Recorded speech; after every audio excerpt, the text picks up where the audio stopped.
Smugglers fight back with military weapons. Caribbean Sea, 17 miles northeast of Venezuelan coast. U.S. Coast Guard Law Enforcement Detachment 404 tracks suspicious vessel. Go fast boat, 30 feet long, triple outboard motors, riding low in water, classic smuggling profile. But this interdiction ends differently. The boat doesn't run, doesn't surrender, opens fire. Heavy automatic weapons, military-grade rifles, sustained bursts. Coast Guard cutter takes hits. Crew forced to defensive positions. Return fire authorized. 7 minutes of combat, at sea, in international waters, against smugglers armed like infantry. This wasn't standard interdiction, this was naval firefight. Which weapon poses greatest threat? A. Small arms, B. Heavy machine guns, C. RPGs. For 40 years, Coast Guard handled drug interdiction same way. Track suspicious vessel, intercept, board, search, arrest, seize cargo, process criminals. Standard law enforcement, maritime police work, dangerous but predictable. Venezuela changed everything. Under Nicolas Maduro's regime, military officials partnered with cartels, supplied weapons, provided protection, created narco-terrorist infrastructure, turned drug smuggling into military operation. At 6:14 a.m. Eastern, Leadet 404 attempted standard intercept procedure. Hailed vessel over loudspeaker. U.S. Coast Guard, stop your vessel, prepare for boarding. Boat responded with gunfire. Muzzle flashes, tracer rounds, sustained automatic fire, not handguns, not hunting rifles, military weapons, AK pattern rifles, PKM machine guns, belt-fed, sustained fire capability. Coast Guard crew dove for cover. Bullets impacted bridge, penetrated hull, ricocheted off metal. This wasn't warning shots. This was combat. Stay with me, because what happened next changes drug war forever. The vessel carried 6 men, Venezuelan nationals, Tren de Aragua gang members, operating under Cartel de los Soles protection, armed with weapons from Venezuelan military stockpiles. Intelligence later confirmed 2 AK-103 rifles, 1 PKM machine gun, 1 RPG-7 launcher with 3 rockets, 2,000 rounds ammunition, military-grade ordnance, not street weapons, not improvised arms, professional military equipment. Coast Guard returned fire, M240 machine guns, 50 caliber deck guns, suppressive fire, but go-fast boat maneuvered aggressively. Zigzag pattern, high speed, difficult target. The firefight lasted 7 minutes, seemed like hours. Bullets flying both directions, ocean spray, engine roar, chaos. Then air support arrived. MQ-9 Reaper drone, operating from Aguadilla, Puerto Rico, armed with AGM-114 Hellfire missiles, locked target, fired. Direct hit. Go-fast boat exploded. Fireball visible 5 miles. Debris scattered across 200 yards. No survivors. 11 dead. Drug cargo, 1,150 kilograms cocaine, worth $46 million wholesale. Weapons, enough to outfit military squad. This became September 2nd incident. First U.S. lethal strike against drug vessel. First acknowledged combat between Coast Guard and narco-terrorists. First public evidence of military armament. But not first encounter. Coast Guard documented 73 interdictions fiscal year 2024. In 27% of those, no drugs found. But weapons seizures increased 340%. Military-grade arms appearing regularly. Pattern clear. Venezuelan government supplying cartels with military weapons, creating armed narco-terrorist navy, challenging U.S. maritime law enforcement with military force. How much cocaine can go-fast boat carry? A. 500 kilo. B. 1 to 2 tons. C. 5 tons. Operation Southern Spear began August 2025. U.S. military buildup. Largest Caribbean presence since Cuban Missile Crisis 1962. 9 warships deployed. USS Gerald R. Ford Carrier Strike Group, USS Iwo Jima Amphibious Ready Group, Destroyer Squadron, Support Vessels. Mission: stop narco-terrorist vessels, disrupt Venezuelan drug pipeline, neutralize armed resistance. But rules of engagement changed. No longer simple interdiction. Now armed conflict. Military strikes authorized. Hellfire missiles, 30mm cannon fire, lethal force. September 15th, second strike, 3 killed, vessel destroyed. Weapons seized, 2 PKM machine guns, multiple AK rifles, grenades. September 19th, third strike, 3 killed. Dominican Republic assisted, joint operation, weapons recovered, military explosives, detonators, assault rifles. October saw escalation, multiple strikes, Caribbean and Pacific, 26 operations total by November, 95 dead, dozens of military weapons seized. Each boat similar profile, go-fast design, multiple engines, low radar signature, armed crews, military weapons, Venezuelan origin. Intelligence tracking identified pattern. Weapons came from Venezuelan military arsenals, specifically National Guard units, corrupt officers selling arms to cartels, Maduro regime facilitating or ignoring transactions. Tren de Aragua gang primary recipient, Cartel de los Soles providing access, military criminal fusion, government officials profiting, drug money flowing back to regime. Quantity or quality, which matters in naval drug war? Comment Q or L. The military armament fundamentally changed Coast Guard operations. Previously, boarding teams faced minimal resistance. Smugglers typically surrendered.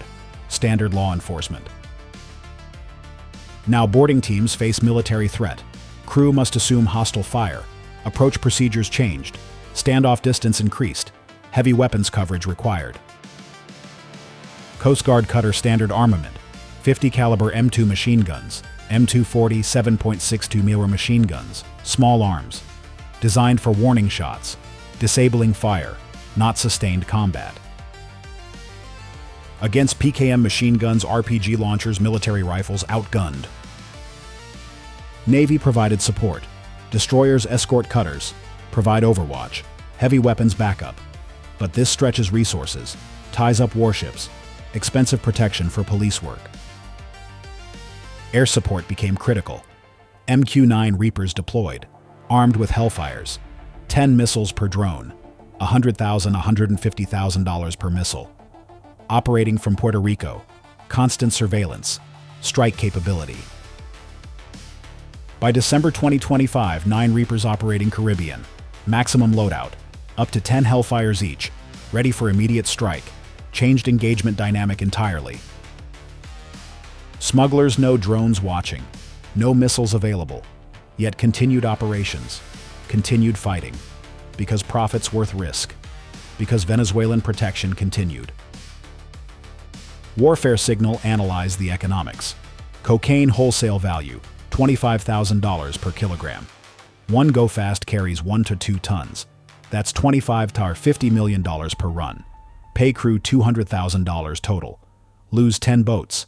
Make money on 11th successful run. Math favors smugglers, until body count gets too high, until military weapons don't provide advantage, until Venezuelan support disappears. If you believe drug war requires military force, type warfare signal. The legal questions exploded. Coast Guard traditionally law enforcement, arrest authority, maritime police powers, not military combat operations. But September 2nd strike used military drone, fired military missile, killed targets without warning. No arrest, no trial. Lethal force first resort. Trump administration argued, cartels are terrorists. Tren de Aragua designated foreign terrorist organization. Armed conflict exists. Military force justified. Critics countered, no evidence of terrorism, just drug smuggling, extrajudicial killing, violation international law. War powers resolution applies. Congress divided. Republicans supported strikes. Democrats demanded evidence. Senator Rand Paul noted, 27% of Coast Guard interdictions find no drugs. How many strike victims were innocent fishermen? Venezuelan sources claimed casualties included civilians, fishing boat crews, not cartel members. U.S. killed innocents, committed murder. U.S. government provided no evidence, no published intelligence, no verification, just statements. Targets were narco-terrorists. Trust us. 2 bodies washed ashore Trinidad. Locals recognized one. Venezuelan national. Jailed 2020 for human trafficking. Known crime boss. Worked smuggling operations. But were other 10 dead criminals, or crew, or fishermen pressed into service? Unknown. The military armament proved one thing: somebody supplying sophisticated weapons. Not available commercially. Not improvised. Professional military equipment.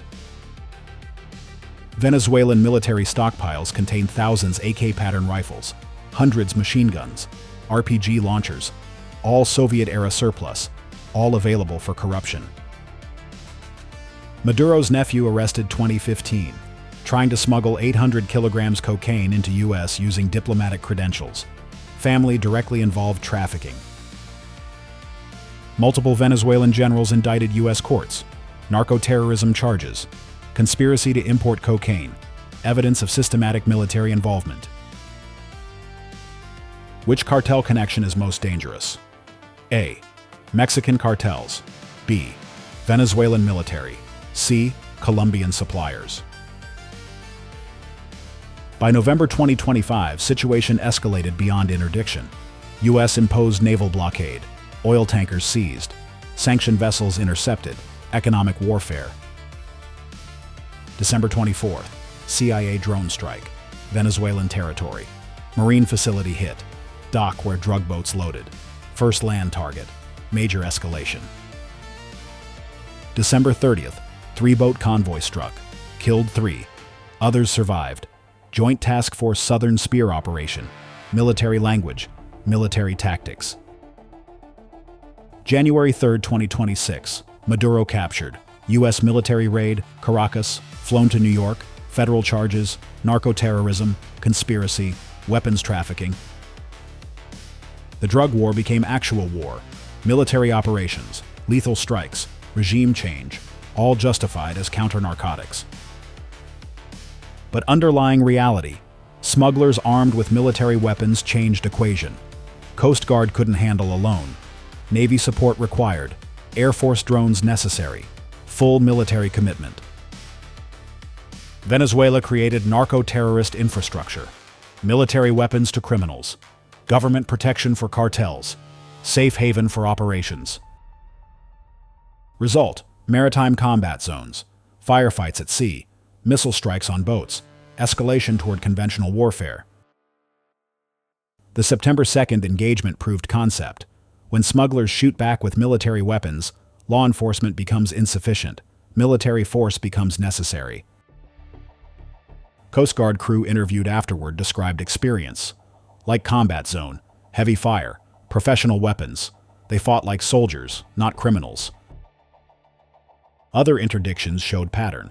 Vessels increasingly armed, resistance increasingly common, surrender rare, firefights expected. Training changed.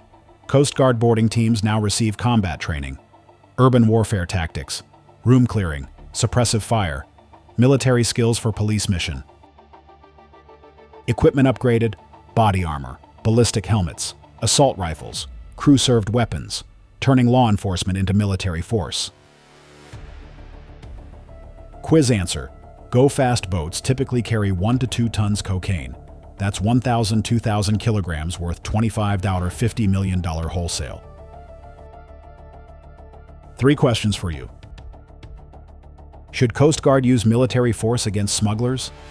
Does Venezuelan military armament justify lethal strikes?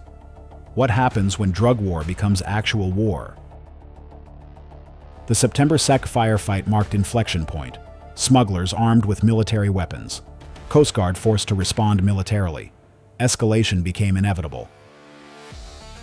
Venezuela under Maduro created this situation, supplied weapons, protected criminals, enabled narco-terrorism. U.S. responded with military force, drones, missiles, lethal strikes, body count rising. But fundamental question remains: when does drug enforcement become war? Coast Guard crews face that reality daily. Intercept suspicious vessel. Unknown if armed. Unknown if hostile. Unknown if military trained. Every approach potentially combat. Every boarding potentially ambush. Every interdiction potentially firefight. This is new reality. Venezuelan military weapons changed drug war, made it deadly, made it military, made it war. Warfare Signal will continue tracking, analyzing, reporting. Because this story continues, escalation continues, combat continues. Subscribe to Warfare Signal, where drug war meets military reality. Hit that like button if this analysis opened your eyes. Drop your thoughts in comments. The Caribbean became combat zone. The Coast Guard became military force. The drug war became actual war. And Venezuela armed the enemy.